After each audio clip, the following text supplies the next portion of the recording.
Recording in progress. And we are back today with The Broken Brain. Welcome, everybody. Thank you for being here and listening. I have an exciting conversation to have today with David Richards, who is coming in to talk about his book, The Lighthouse Keeper, that you can get now, I think. Is it out yet? You were kind enough to provide me with a copy, but I don't know what its official release date is. It is. No, it's been out for a little bit, so it's available on Amazon and I believe Barnes & Noble. Oh, Thanks, okay. Blake. Okay, there we go. I always like to ask, by the way, is there a better place to get it for you, for the author? Right now, Amazon's the best. I am looking at a direct sales, but I've been knee deep in my next book. And then once I get that written, I'll look at transferring all my stuff over to direct. Okay, cool. Yeah, I always like to check that because, as much as possible, support, the artist who makes the art. That's the whole point. Thank you. Appreciate it. Well, let's start out with, if you would just kind of introduce yourself to people and we can, kind of get into what the book's about too. And whatever order you want to delve into that. Yeah, absolutely. So I have a unique upbringing in that I grew up in the military. My dad was in the Marine Corps for 31 years. So we moved around quite a bit, mostly up and down the East Coast, although I did spend 3 years as a kid in Japan. And that was a really unique experience just because it was at a formative time. I was 10 when we first moved there, but we, besides living in Okinawa, we traveled to the Philippines, we traveled to South Korea. Came back and graduated high school from a military base here in North Carolina. And not knowing, I wanted to be a writer, but had no idea how to make that happen. So I decided to be an English major at Penn State, knowing that I was going to join the military. Became a Marine officer and immediately, pretty close after graduation, found myself in Somalia as part of the initial landing force for Operation Restore Hope. Served 15 years on active duty, had some amazing and incredible experiences, and then realized that I didn't want to continue the family business. And so made the decision to get out in 2006, went to work for corporate America and fell in love with yoga instantly. So I became a yoga instructor a year later. And then finally in 2017, published my first book and have just been working ever since towards fulfilling my dreams and just getting my message out there.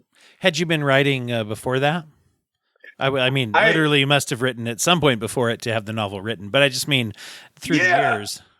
It's so funny because I had success when I was in high school. So I wrote poetry that won some contests. I had a short story that got national recognition in National Scholastic magazine. So I was honorable mention in that.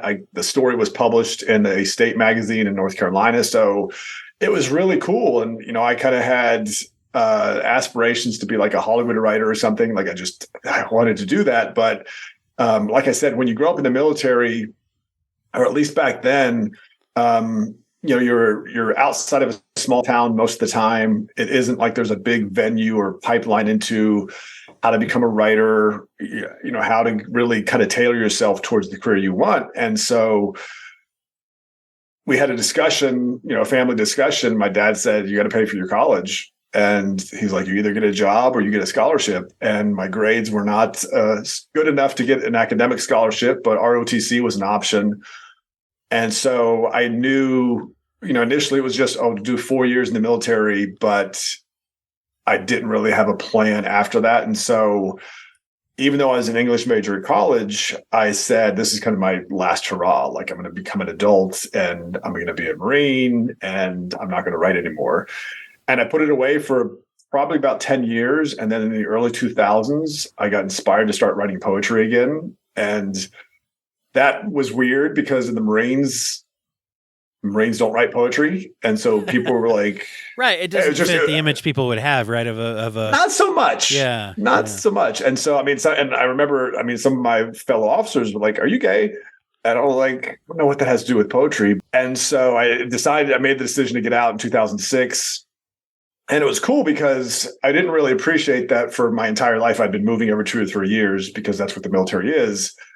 And finally, when I got out and joined the civilian workforce, I was like, oh my gosh, I'm not going to move anymore. Like I could literally stay in the same place for the rest of my life and what will that mean for me in terms of like really being grounded? And I did have the idea. I hadn't really like tried anything fiction wise or like really lengthy while I was on active duty. But when I got out, I said, I want to write horror stories. I love Stephen King growing up. I love like the classics like Frankenstein and Dracula. And I'm like, I want to write a horror story. And so I worked for 11 years. I worked on trying to write a horror story, and I'd write about 100, 120 pages every time. And the story would like just fizzle out. The characters weren't authentic. I just couldn't make the story go where I wanted to. So I'd get so frustrated. I'd go back to work. I'd go back to teaching yoga. I'd step away from writing for about 10 months or so. And then I'd have a new idea and I'd try it again. And then finally in 2017, I went away from horror and I said, I'm going to help people focus and shape their lives to live the dreams that they want to have. Yeah. For themselves. Yeah, So. I guess that, there was I try never to assume things, but there was an assumption on my part that you were not going to end the sentence I was trying to write horror with, and hence the Lighthouse Keeper, because very much not that. No, not a horror story at all. In fact, some of what you were telling actually reminds me very much of your protagonist. When we read the book, Sam, the main character, we right away learn that he is a creative soul, artistic soul. And, it's funny, in my notes, I had a thing where I wrote down his father's reaction to him when he's talking about this. And he said, the people who write are professionals. They have a gift. They hone their craft. And the interesting thing is, as you hear that, the context of someone saying that to their kid, but yet at the same time, even if that's meant to be dissuading someone, it's like, well, actually, that's how everything works. I mean, that's how any industry would work, right? And so that's very interesting that comes out a little bit of your experience. It sounds like to me. You tell me if I'm. No, it's absolutely true. Well, and for me, the first kind of experience, that dissuading experience, I mean, in some ways, it's also a challenge, right? It's, well, how bad do you really want it? And that's for the protagonist, for Sam. That was kind of what his dad was saying, was like, draw the line in the sand. If this is what you really want, then go be this. But for me, I remember. I should say, he wasn't really trashing on him or anything. His father's a very sympathetic character, actually. Yeah. He was. I was kind of surprised when that was the tone the father took. I'm like, oh, okay, that's cool. But when I was in college, my junior spring semester, in ROTC, especially for the Marines, you spend that entire semester preparing for officer candidate school, which you'll attend between your junior and senior year during the summer. And that is serious. That is intense. It is intimidating. It is daunting. And my 21st birthday. So one of the things we would do was every Monday, Wednesday, and Friday, there was a Marine on the staff for the ROTC program, and he was responsible for getting us ready for officer candidate school. And so we would meet every morning or every Monday, Wednesday, and Friday at 6 a.m. to go work out. And in college, that is a big deal. Like, that is not something you're looking forward to in college. But it just so happened that my birthday fell on a Wednesday, my 21st birthday. And so I got hammered like at midnight that night, and I missed the training. And it was not good. And that Marine called me to his office that morning, and he's like, I don't know if you have what it takes to become an officer. And it was, especially knowing that my dad was one, my brother was one, that was like this blow to my ego. And it was like, you better get yourself oriented. And that's kind of what influenced Sam too, is like, if this is who you really want to be, then go live it. And it's kind of a metaphor for all of us that, if you have a dream, don't look for approval from someone else to live your dream. Like, you have to go carve that thing out yourself. Mm-hmm. Yeah. Yeah. Marines famously laid back with issues like punctuality and follow through. Right. Very casual. But you took it. And I think that, and it ties in with one of the things I got out of the Lighthouse Keeper is that the story really does revolve around self-acceptance and being able to work on how we react to things. And you're describing an experience where you reacted in a way that was constructive. Like, okay, I got to do that, versus being like, gee, I could because you could lash out at him either internally, and maybe you don't say anything, once again, not a laid back environment to criticize one's commanding officer, but you could go talk dirt on him to everybody else. You could externalize that, or you could shame yourself and punish yourself too, right? Yep. But you're describing trying to find that balance of like, all right, if I want this, then I guess I need to do it. Yeah, and I mean, and ultimately, I mean, to go back to the time in college when that happened, it was a wake up call for me. It was like and it was part of the legacy of my dad has done this, my brother's done this. I know I have it within me. And it was also challenging because I was the artistic one in the family. Like my older brother was very much like my dad. They were cut from the same cloth. I was the creative one. I was not left brain dominant. Like I was very creative. And it took discipline and focus. And the same thing was true with Sam. He had that calling, but he also had to reconcile who he was, and that's his journey to the lighthouse. Mm-hmm. Yeah, what would be the dust jacket back of the book, if it's paperback, I guess, description that you would throw out there for people who haven't read this yet? Yeah, so the whole idea for the book came from me out of yoga, and that was my first book was about finding your purpose in life. This one was really the idea that your mind is an ocean.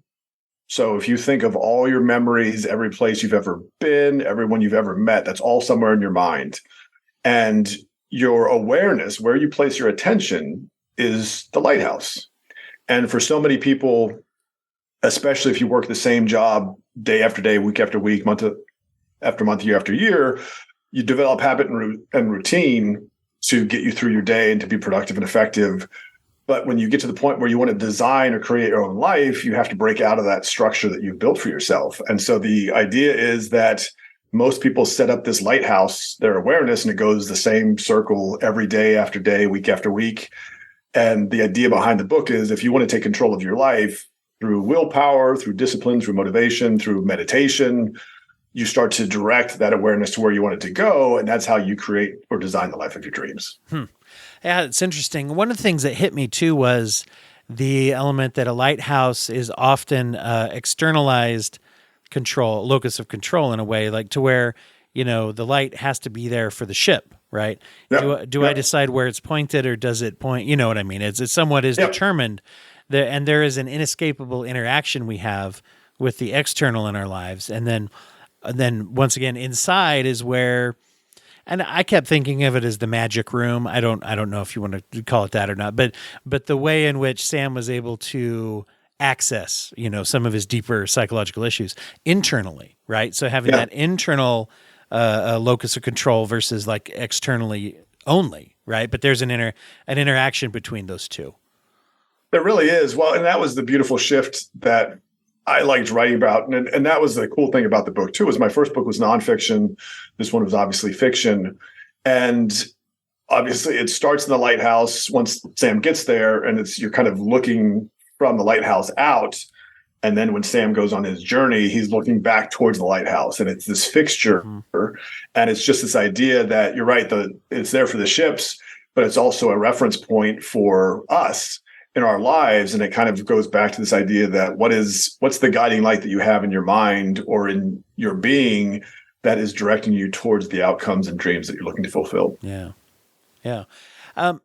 Fear and trauma both play a big element in the story, as I find it. What are some of the thoughts you have about those? Actually, do you mind if I read a little bit here? I Not at all. Quote, and then you can think about that. But I want to know kind of what fear, how that played a role in your process of writing this and what you were looking for. But there's a quote here I really liked. Fears spin up inside us, coiling around our minds like a snake. We overthink, over-rationalize until we successfully talk ourselves out of doing something and think that solution is a rational choice. I really like that, the imagery and also Thank you. That idea. But yeah, what role did you bring to the table, or were your thoughts about how to use fear and traumatic reasons for that fear in this story?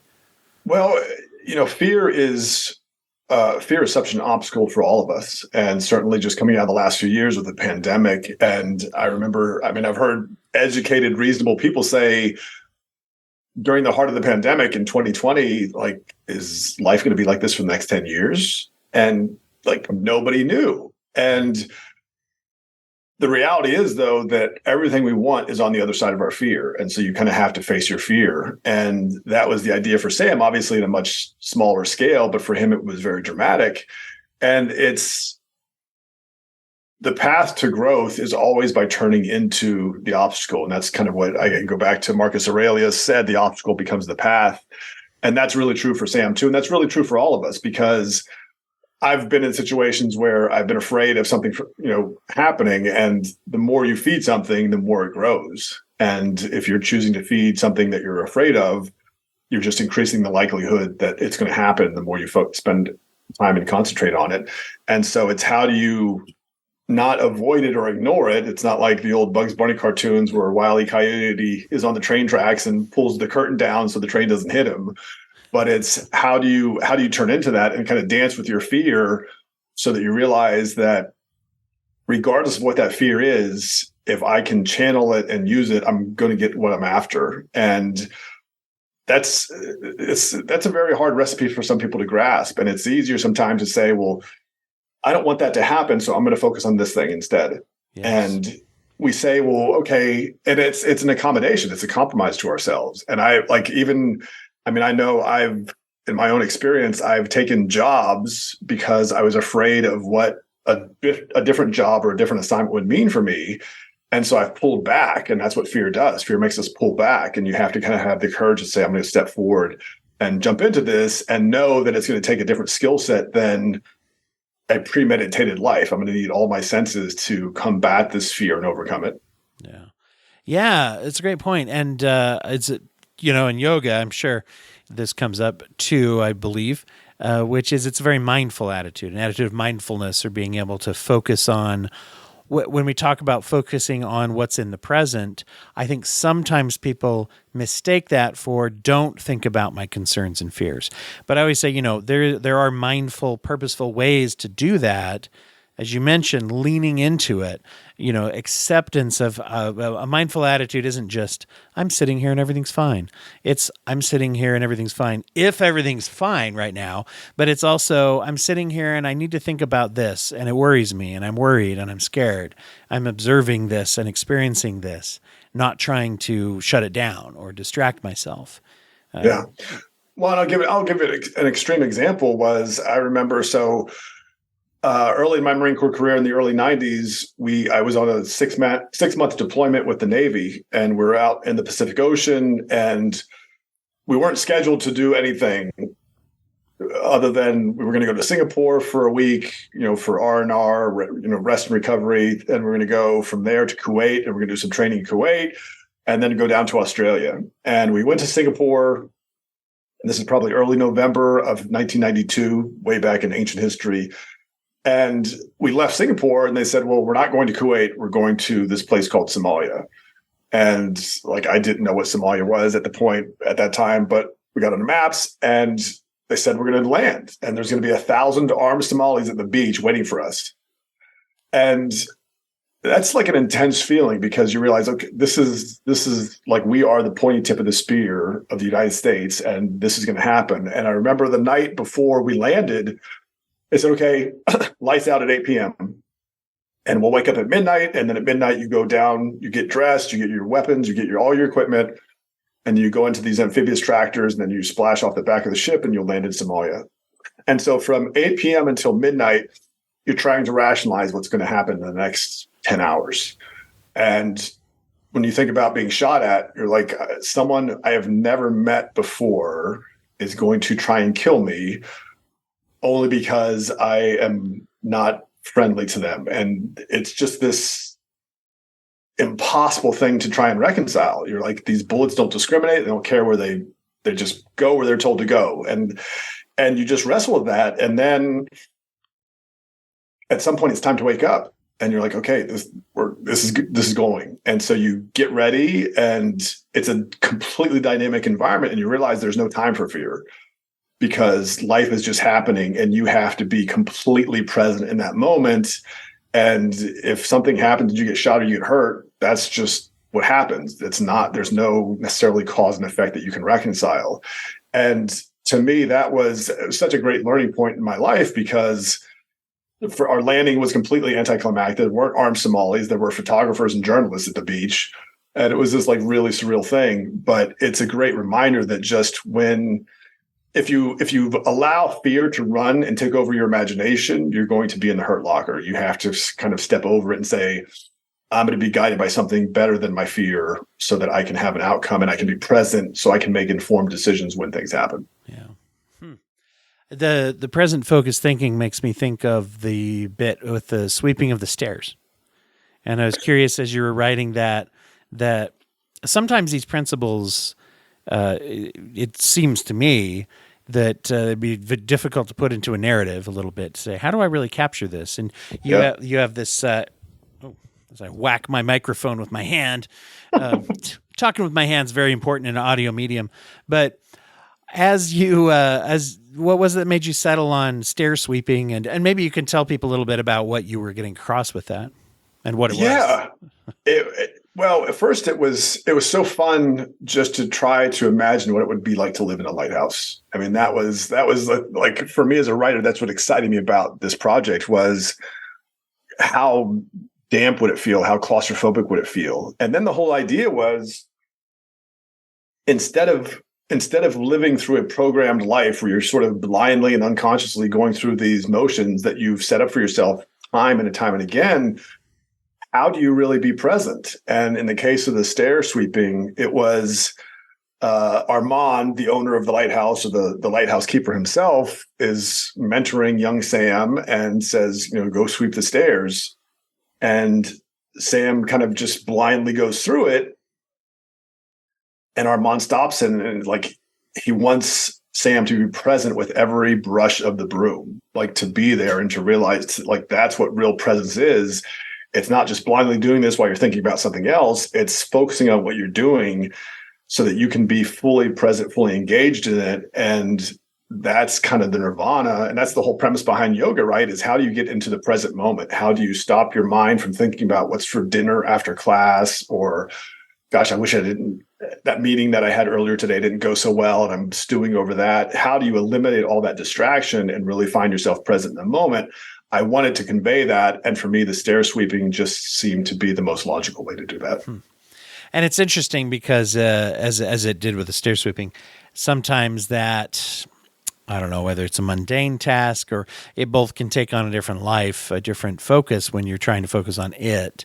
And also didn't take as long. That's the other thing I thought was kind of interesting is, boy, if I'm distracted, this takes a lot longer and probably not as good a result, but yeah. But the interesting thing too was I didn't, even though that was the introduction, it almost seemed like almost a Mr. Miyagi thing. Am I watching the cars or am I learning karate? Right? It's like, no, you need to sweep the stairs faster. And it's like, was it really about faster? Or was it like, this is about you, being mindful, right? Yeah, well, very much so. And that's, I mean, again, it's just this idea. I know, like, even as you said that, I thought back to, like, when I was young and I had to do chores around the house and I would do them. And then my dad would come and assess how poorly I had done the chore. And it was because I was listening to music or I was thinking about what was going to happen after I was done and I wasn't paying attention. And in a lot of ways, you're right. It is a very Mr. Miyagi thing where it's Armand teaching him, this is how you get present with yourself. This is how you live in the present moment instead of projecting or dwelling on things that are happening in the past or wishing for a better future instead of living in the now and making that better future a reality. Right. What about there's a great interaction that Sam is able to have literally with himself when he has to confront some issues and talk with he gets the opportunity to see and share with his younger self in some parts of this. And I'm curious about some of the thoughts about how you represented that and what you think of that inner child relationship or, what your thoughts are about that need. Yeah, it's been, it was unconscious initially. Well, so I'll say this. Initially, when I wrote the book, the first draft I wrote, I sent it to my editor. And I remember we had a meeting, I think it was July 4th, the summer before the book came out. And he said, here's what's wrong with the book. And initially, Armand, the Lighthouse Keeper, was going to go on the journey with Sam through the journey that he goes on. And my editor said, this is like Yoda spending his entire time with Luke instead of Luke in Star Wars going into the tree, underneath the tree and finding Darth Vader and figuring that thing out. And it's very sort of, it's a kind of Jungian approach, Carl Jung's approach to psychology, in that we all have this inner child that has had some sort of form of trauma and needs to heal. And that's Sam's journey, is to come back and connect with this inner child who has these fears and apprehensions. And in a lot of ways, it's not to get too spiritual, but it's a lot of reincorporation of Sam for his soul, is looking at that inner child and realizing that this is a wounded part of him based on what's happened with his family, without necessarily going into too much detail, but what happens to his mom, and how to heal from that and move forward and really kind of live the life that he wants to live. Yeah. In different disciplines of therapy, there's a lot of talk historically about the inner child, and sometimes people then talk about the inner parent, right? In internal family systems, for example, talks about our emotional parts and how our emotional parts are kind of like immature, as if they're a bunch of little children in a way that are wandering around inside of us. But they can become what the term that they'd use in that discipline would be blended. That I can say, because we don't usually say to myself, there's a part of me that's afraid of loss, and so it doesn't let me go out and get new things in my life. What we say instead is, I'm afraid of loss. Yep. I'm anxious and I'm socially awkward. I'm whatever. And so that's when that part has become blended with our core self. And in that discipline, it's all about my core self is clever. It's confident. It's comfortable. It's the safe part of me deep inside. And to unblend that and be able to almost do what, in this case, more literally, being able to say, hey, little emotional part, what do you need here? What's going on? What kinds of things are you saying? And when I hear you say them or feel you say them, I don't think that's true, and try to offer that guidance. And once again, there's an internal part of that. Can we give that to ourselves? Right. Well, yeah. And it's to go back to Jung, because it's played so heavily in the book that I'm working on now. But Jung had this idea that there's kind of 4 different archetypes that comprise the human psyche or the soul. And there's a sovereign or a king, there's a warrior, there's a lover, and a magician. And the Lighthouse Keeper kind of does a very narrow path, although you could make an argument that if you look at Sam's dad, the Lighthouse Keeper, Sam, and then his younger self, you kind of see the 4 archetypes play out there. But it really is this idea that you're right. It's how do you integrate those different aspects of yourself? And you don't say, most people I would say don't say, well, there's a part of me that's reluctant to do this. There's a part of me that, and they don't necessarily recognize that it is a part of them, but it's also them. Like you have to, and that's the whole reconciliation, is how do I integrate that? And so it's either I'm uncomfortable doing this, or the part of me that was uncomfortable, I've reconciled with that, and now I can move forward. Interesting. What kind of role did you feel as you were creating Armand? As he's obviously in some kind of a guidance role, there's something he's offering. What thoughts do you have about him as a character? Yeah, he was a little loopy to me. And I say that just because here's this old guy who his reputation in the nearest seaside town is this very reclusive figure who only comes into town occasionally and isn't very social. But Armand is something of a gatekeeper. And in some ways, he has been waiting for Sam to come and take this journey that he's about to undertake. But he's also, it's liberating for Armand in a sense too, because that's Armand is almost a passing of the torch, if you will. And that's, I had designs on doing a sequel to The Lighthouse Keeper, the way it ends. And then I got into another story and kind of made The Lighthouse Keeper part of that story. But Armand is really the leader, but it's also more not leading by this is how you do it, but almost more of a coach and a mentor. And it kind of goes again back to that quirky Yoda figure, although he's not green and 700 years old. As far as we know. As Wait far for as the we know. sequel. Right, right. The greater connected Lighthouse Keeper universe, as it sounds, which is exciting to me to hear. That's yes. Do you? A lot of times I hear writers talk about their experience with their characters, how there's almost this the characters take on a life as you write them, and there's certain decisions that they seem to make for you. And you had said a Yeah. minute ago that you had mentioned that with one of the characters of how Dad took a turn that you weren't expecting or whatever. How does that work for you, just in your creative process? What is it? How does it work with the development of characters? It's so funny you asked that because I went grabbed dinner at a favorite restaurant last night, and there's a friend of mine whose daughter works at the restaurant, and she's just finished her first screenplay and maybe turning the TV. But we talked about, hey, let's get together and do lunch because I want to hear how you develop characters. Mm-hmm. And for me, that was a challenge that I found in my horror writing was the characters weren't making decisions on their own, and I was trying to get them to make decisions, but I wasn't giving them the right tools. And from the get-go, when I started working on the Lighthouse Keeper, I felt, early on, it almost has, I know when someone read it, they're like, are you sure this isn't horror? Because you talk about death at the beginning and it's very creepy the way you do it. I'm like, that's not my intent, but it gave life to Sam.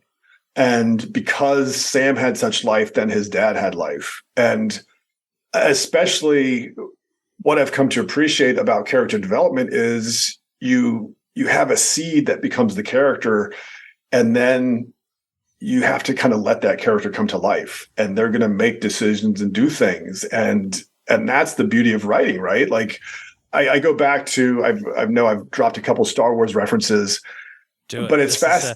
This is the place to drop any fandom nerdom. I mean, if any. Well, yeah, it's fascinating to me because obviously I was a kid when Star Wars first came out. We lived in Japan when Empire came out, and to go see Japan, like to go see Empire in a Japanese theater with a Japanese crowd was awesome because like the whole Luke's father thing was just mind blowing. But then what was really interesting was there was a hiatus. Like after Return of the Jedi, there was about a 15 or 20 year hiatus where there wasn't really Star Wars. There was cartoons maybe or TV shows. And then it wasn't until the effects got really good that Lucas came back and said, I want to invest some more in this universe. And now with Disney Plus and the streaming, there's the movies, there's new content, and you see how one man's vision, because it really is George Lucas's universe, has given life and depth to something for 40 years now. And that's ultimately, you want that kind of texture and richness in a character, but you also have to, once you breathe life into the character, they're going to make their own decisions. And when I look back at my last book came out in December, I'm working on a sequel to that book.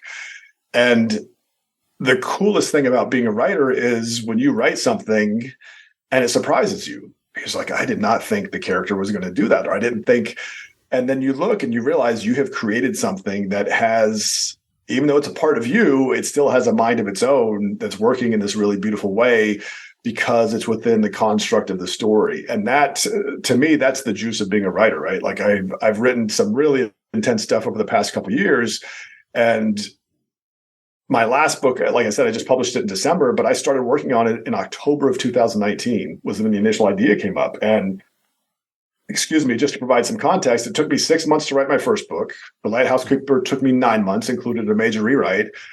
I did not start working on what ended up being the first draft of my last book until December of 2021. So it was basically 2 years, and I journaled over 1,000 pages, trying to figure out how to tell the stories, trying to figure out what voice the main characters were going to have.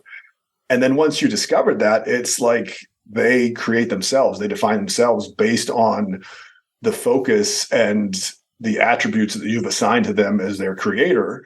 And that's really where the story takes off, because I go back to the Star Wars thing. And now, regardless of what anyone does for the years to come, it's still all going to come back to the years of the Empire and a father who was saved by his son. I mean, that's ultimately what Star Wars is always going to come back to, which is so powerful because it tells you that's the anchor to the story.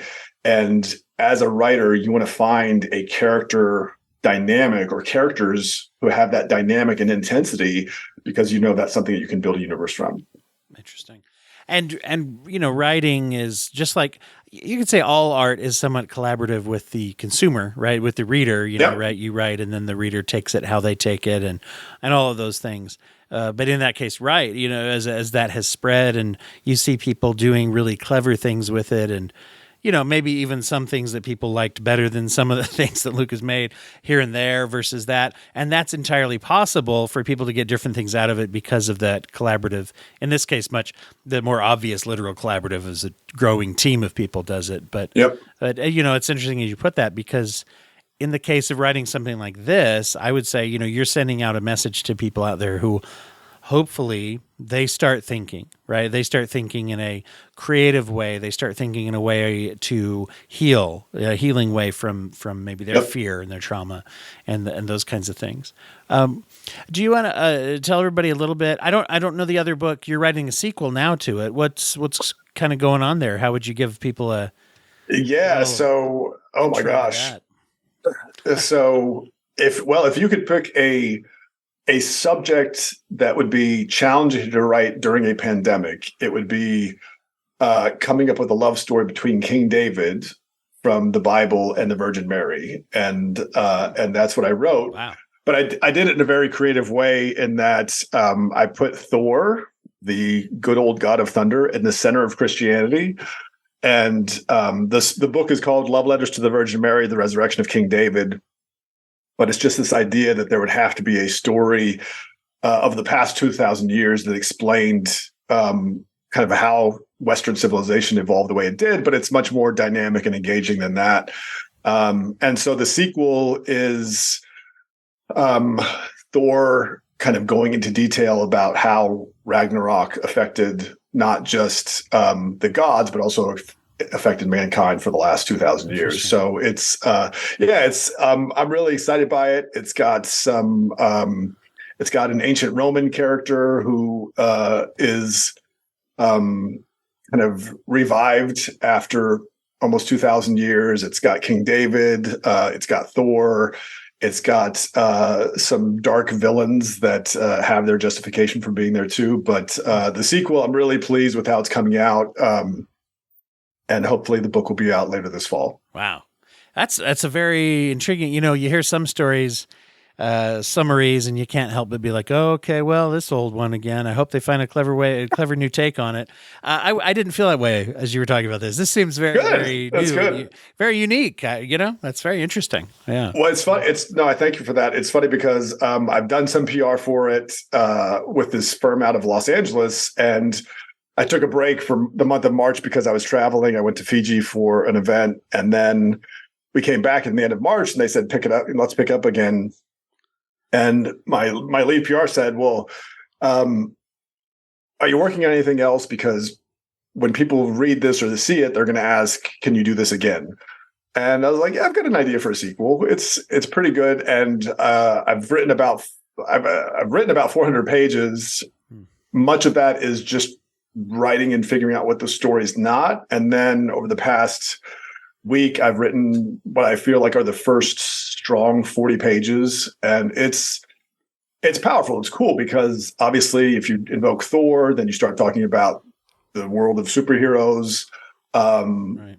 It's got some references to Star Wars in it. It's the Roman piece is really cool. And it's just, the cool thing, Dustin, is when you start to look at history, there's so much texture and depth in history. And I, outside of the military, certainly before the military, I wasn't deep into history, but when you start to really get into it, you see just how many stories you can come up with. And the way, I know the book that I'm writing now is kind of my empire. It's my Empire Strikes Back because it gets really, Thor gives some insights into some cool aspects that people don't normally associate with his character. But this will be a trilogy, so I'm looking forward to finishing this book and then seeing what the third book looks like. Wow, it's fascinating. Well, having coming to an approach like this when you're sending these types of messages, very, very helpful. to people potentially out there. It reminds me a lot of I had a friend of mine years ago who was talking about apps, and this is when apps were kind of becoming popular and new and things like that. People out there may now be more familiar with them. Anyway, but he was looking at all the games and things and how they're very habit forming and very, can be very fun.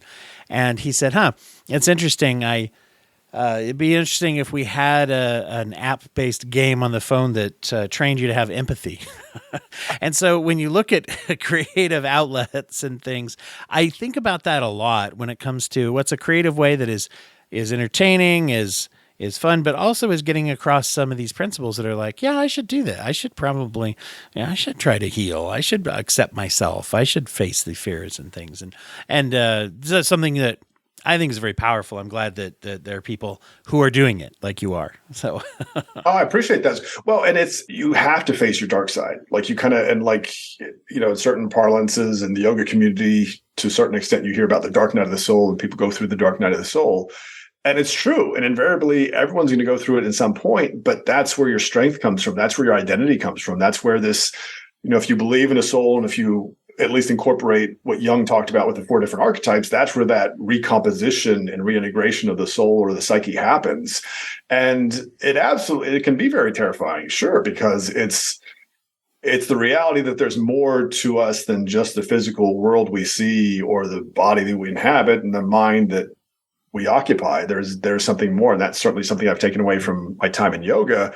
And ultimately, every story is an act of creation, and we're all storytellers. Like that's what binds us. We all look at our lives. We all have a snapshot in our lives and say, this is why my life is the way it is, or this is why the story is the way it is.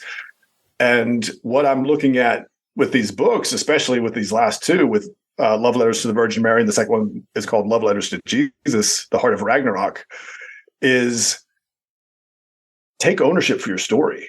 Like take ownership for your story, and who's been right now, who's been writing your script? If your life were a movie and you were the lead in your movie, who's been writing your script up to this point? Have you been outsourcing it to someone, or has someone, have you taken ownership of it? And then it's the question of who's your supporting cast? Like who are the people you're surrounding yourself with? Are they pushing you and challenging you to grow, or are they holding you back? And the same thing goes like, what's your soundtrack? Not just from a musical standpoint. Like I grew up on, the hair metal bands, Motley Crue, Def Leppard, Iron Maiden. And now like I've switched. I took my daughter to see Taylor Swift 2 weekends ago, and it was fantastic. But it's also, with the world we have now and this abundance of information we have, what are you really listening to? Are you doom scrolling on social media, on Instagram, looking at funny cat videos? Or are you taking this time to find out mentors or people who've had tremendous success online that are offering YouTube videos or free things to download? And it's just this idea that we can all take accountability and own our lives, but it's a journey that only each of us can take. And if you really want to lead and be the hero of your own journey, you have to take ownership and accountability. Absolutely. Well, this has been great to get to talk and hear about your thoughts and the things you put into it. Really appreciate you coming in to do that. I always like to spring this on guests and ask, is there anything out there? I like to ask if people have a charity or a community involvement or even just a practice of giving back that they would recommend that people should think about or look into. And then also, of course, love to give people a chance to tell people where to follow them and their work and things like that. But this, of course, can be about what we're talking about, but it doesn't have to be. Do you have any kind of things near and dear to your heart like that? I have tell people? No, Dwight, first, let me say thank you so much for having me on. It's been a pleasure. I can't believe that it's almost been an hour that we've been talking. It's gone by so smoothly and fast. I have two really that are passionate for me. One is the Wounded Warrior Project, so helping veterans who have transitioned out of uniform with whatever injuries or challenges they have and helping them transition to what it's like to be in the world away from the military.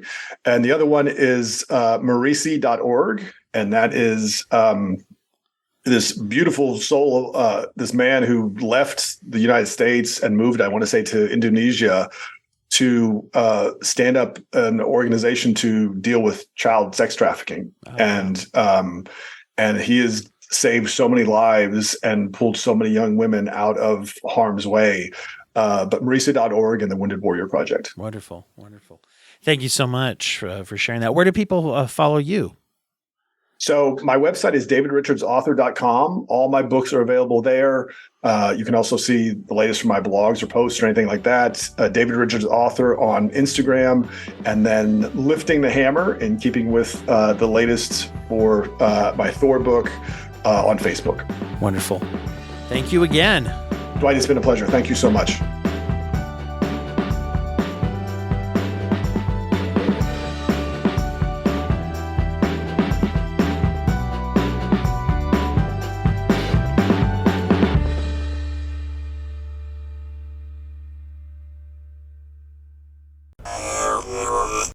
Thank you for listening to the Court Arts Podcast Network. To listen to more Court Arts shows, visit courtemparts.com.